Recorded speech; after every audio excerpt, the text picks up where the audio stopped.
If I mention cold coffee, what's the first image that comes to your mind? Maybe a white cup, whipped cream on top, and your name scribbled wrong on the side. Most people might not picture this instantly because this is a very non-desi image of cold coffee. अगर ये आपके दिमाग में नहीं आया तो शायद आप सोच रहे थे एक इंडियन कॉफी ब्रांड के बारे में, और क्यों नहीं, आज कई सारे coffee brands are ruling the coffee scene in India. चाहे हम बात करें थर्ड वेव कॉफी की, ब्लू टोकाई की, या बैंड्रा के सेलिब्रिटी फेवरेट सबको की, Indian brands have certainly claimed their throne. Today, let's decode, will Indian coffee brands be able to give a tough competition to Starbucks and Tim Hortons, which are their foreign counterparts? Hello everyone and welcome back to the Dhairya Decodes channel. Surprisingly, Indian coffee industry की value लगभग 4000 crore INR है, despite our well-known love for chai. हम arabica और robusta दोनों beans produce करते हैं और दुनिया के टोटल कॉफी प्रोडक्शन का तकरीबन 3% यहाँ से आता है, जिसमें 70% कर्नाटका से होता है। जब भी इंडियन कॉफी ब्रांड्स की बात होती है, सबसे पहला नाम जो दिमाग में आता है वो है cafe coffee day, CCD। Millennials might remember the days when we used to save up some money to take someone out on a date to CCD. To this day, CCD has the most number of stores in India, followed by Barista and Starbucks as of FY23. Starbucks entered India in 2012 through an alliance with Tata Coffee और Indians का coffee experience बिल्कुल बदल दिया उन्होंने। इससे पहले तक CCD ही सबका फेवरेट था, लेकिन Starbucks turned out to be the game changer। 12 साल के अंदर Starbucks ने इंडिया में 300 प्लस स्टोर्स खोल लिए हैं और अपने आप को सिर्फ एक कॉफी ब्रांड नहीं, it has actually been able to position itself for its aspirational lifestyle. वो लोगों को एक एक्सपीरियंस और एक लाइफस्टाइल बेच रहे हैं, not just coffee. Now, let's talk about the rise of the new age Indian coffee giants. जैसे जैसे इंडिया में कॉफी का कंजम्पशन बढ़ता गया, एक गैप दिखने लगी। एक तरफ था स्टारबक्स का premium coffee experience and the everyday customer who wanted more than just CCD और बरिस्ता, और दूसरी तरफ थे the everyday customers who wanted more than just CCD और Barista. But let's be real, most of us aren't that rich that we can afford drinking Starbucks every single day. और यही gap को fill किया the new wave of Indian coffee brands ने, जैसे कि blue Tokai, third wave coffee, बूजी cafe, AB Coffee and a lot more. These brands made their mark by identifying कि market में exactly क्या मिसिंग था।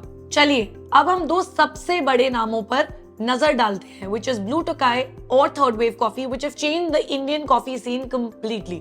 Third Wave Coffee को अक्सर Starbucks का worthy competitor कहा जाता है।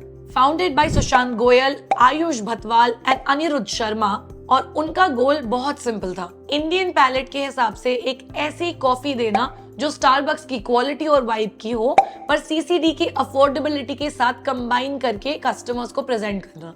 2016 में बेंगलुरु के कोरमंगला में शुरू हुई थर्ड वेव कॉफी ने पिछले 7 सालों में जबरदस्त ग्रोथ देखी है। उनका फोकस ज्यादातर कॉर्पोरेट हब्स और ऐसे एरियाज पर है जहां उनकी टारगेट ऑडियंस अक्सर हैंग आउट करती है। इसी स्ट्रेटेजिक पोजीशनिंग ने उन्हें काफी ग्रो करने में मदद की है। आज इंडिया के मेजर सिटीज में 70 से ज्यादा आउटलेट्स के साथ थर्ड वेव कॉफी को नए गो टू कॉफी प्लेस के तौर पे देखा जाता है। Now let's talk about blue Tokai, the pioneers of specialty coffee in India. If third wave shook things up, Blue Tokai also made sure कि Indian coffee lovers actually pay attention to the art of brewing good coffee. 2013 में चितरंजन और नम्रता अस्थाना ने दिल्ली में शुरुआत की Blue Tokai roasters की, and they introduced India to single origin Arabica beans, और उन्होंने अपना एक डायरेक्ट ट्रेड मॉडल स्टार्ट किया। उनका mission very simple, high quality coffee को सबके लिए एक्सेसिबल बनाना। यही पाने के लिए मैट और नम्रता ने डिसाइड किया to focus on transparency and the quality of the roast, which they found missing in the existing brands in India. Their USP, except obviously high quality coffee, was that they mentioned the plantations from where these beans came, और यही बात थी जो actually Indians के मन पर छा गई। Fast forward to today, Blue Tokai एक कॉफी जायंट बन चुका है, जहां उनकी आधी रेवेन्यू उनके कैफे से और बाकी आधी उनके B2B ऑपरेशन से आती है। ब्लू टोकाई के 4 रोस्ट्रीज और 100 से भी ज्यादा कैफेज हैं, जहां वो अपनी फ्रेशली रोस्टेड कॉफी सर्व करते हैं। Now let's talk numbers. Brands की कहानियां तो मैंने आपको बता दी, बट बिना फिगर्स के क्या पॉइंट है when we are talking business. In FY23, Third Wave reported an impressive INR 144 crore in operating revenue, and they even raised $35 million in Series C funding.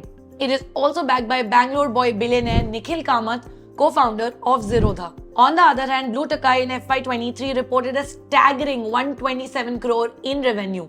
They also raised $30 million in Series B funding. Deepika Padukone जैसे celebrities भी resist नहीं कर पाए और उन्होंने इस brand में invest किया है। Indian coffee brands are here to stay. Third wave Coffee and Blue Tokai led the foundation for the modern Indian coffee culture, और अब इंडिया में स्पेशलिटी कॉफी बेचने वाले होम ग्रोन ब्रांड्स की कोई कमी नहीं है। चाहे स्लीपी आउल हो या रेज कॉफी, डेविडॉफ हो या Araku, Indian brands are steadily growing day by day in the coffee scene. Gauri Khan and Nikhil Kamath जैसे बड़े नामों ने भी इन्वेस्ट किया है in these newer age brands जैसे कि Subko coffee, recognizing the growth potential of Indian coffee brands. जैसे कि all of this was not enough already, Canadian giant Tim Hortons ने भी अपनी एंट्री मार दी in August 2022 into the Indian coffee ecosystem. India में अपने पहले 22 स्टोर खोलकर और अगले 36 महीनों में 120 स्टोर खोलने का टारगेट और प्लान बना रहा है टिम हॉर्टन्स। आप शायद सोच रहे होंगे कि what is driving this coffee culture in India. One big factor is definitely the desire to look cool. Coffee, especially in urban India, is associated with Western culture. And let's be honest, we love looking cool. जैसे जैसे cities expand करती हैं, the middle class grows. Coffee has become a lifestyle product, with cafes doubling down as hanging spots for students, young professionals and the cool crowd. Consumers अब ज्यादा informed और conscious हो रहे हैं अपनी कॉफी के sources को लेकर, जिससे होम ग्रोन एथिकल और सस्टेनेबल ब्रांड्स की डिमांड बढ़ने लगी है। Can Indian brands actually overtake international giants? ये एक टफ क्वेश्चन है, but let's explore. Indian brands definitely एक गैप को फिल तो जरूर कर रहे हैं, लेकिन अभी भी उनको थोड़ा और टाइम लगेगा to be able to give a tough competition to their international counterparts. Yes, Starbucks is still way ahead in terms of revenue, but the fact that Blue Tokai and Third Coffee together generate 1/5 of Starbucks revenue is a huge achievement for homegrown coffee brands in India. With the growing vocal for local sentiment, Indians अब local brands की importance समझ रहे हैं जो quality deliver करते हैं, because we are all riding on the wave make in India and made for India within India. और investors भी इस सेक्टर पर बुलिश हैं और उनका मानना है कि अब इंडियन ब्रांड्स के लिए और भी अपॉर्चुनिटीज आने वाली हैं इन द नेक्स्ट 10 years। तो क्या आपको लगता है कि Indian coffee brands international giants को पीछे छोड़ सकते हैं? One thing is for sure, the competition is brewing and Indian brands are ready to join the race. Let me know your thoughts in the comment section below. और अगर आपको ये video अच्छी लगी हो तो इस वीडियो को लाइक करना बिल्कुल मत भूलना, एंड धैर्य डिकोड्स के YouTube चैनल को सब्सक्राइब करना मत भूलना। I'll see you in the next one.